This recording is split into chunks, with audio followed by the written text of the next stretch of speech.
আসসালামু আলাইকুম রহমতুল্লাহি ওয়া বারাকাতুহু। একদিন হযরত ঈসা আলাইহিস সালামের সঙ্গে এক বোকা লোক তার সফর সঙ্গী হলো। হাঁটতে হাঁটতে তারা এক গভীর গর্তের কাছে এলো, যেখানে মানুষের অনেক পুরানো হাড়গোড় পড়েছিল।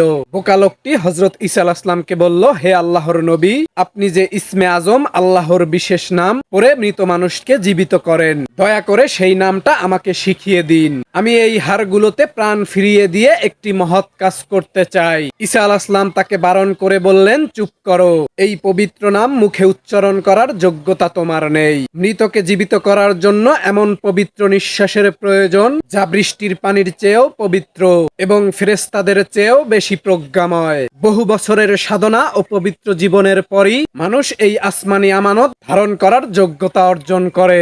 তিনি উদাহরণ দিয়ে বললেন, তুমি হয়তো মুসা আলাইহিস সালামের লাঠি হাতে নিতে পারবে, কিন্তু মুসা আলাইহিস সালামের সেই হাতের মোজেজা বা অলৌকিক ক্ষমতা তুমি কোথায় পাবে? কিন্তু বোকা লোকটি নাছরবান্দা, সে বলল, ঠিক আছে, আমি যদি যোগ্য নাও হই, তবে আপনি সেই নাম পড়ে এই হাড়গুলোকে জীবিত করুন। ঈসা আলাইহিস সালাম তখন অবাক হয়ে আল্লাহ তাআলার কাছে ফরিয়াদ করলেন, হে আল্লাহ, এই লোকটির সমস্যা কি? সে কেন এই অপ্রয়োজনীয় কাজের পিছনে ছুটছে? সে নিজের পাপী মনের চিকিৎসার কোনো চিন্তা করছে না, অথচ সে অন্যের পুরানো হাড়গোড় জীবিত করার জন্য পাগল হয়ে গিয়েছে। যে নিজের মৃত মনকে জীবিত করতে পারে না, সে কেন বাইরের মৃতকে নিয়ে এত চিন্তিত? আল্লাহ তাআলা তখন ওহীর মাধ্যমে জানালেন, হে ঈসা, যে দুর্ভাগা সে দুর্ভাগ্যের পিছনেই ছোটে। সে কাটা গাছ বুনেছে, তাই সে কাটাই পাবে। যে দুনিয়াতে কাটার বীজ বনে, তাকে তুমি গোলাপ বাগানে খুঁজো না।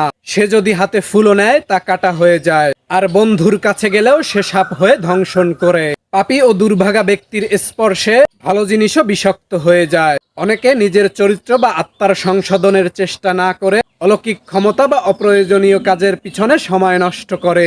নিজের মৃত মনকে ঈমান ও আমলে জীবিত করাই হলো আসল কাজ। যে নিজের খবর রাখে না, সে অন্যের উপকার করতে পারে না। অযোগ্য ব্যক্তির হাতে ভালো কিছু দিলেও তা খারাপ হয়ে যায়।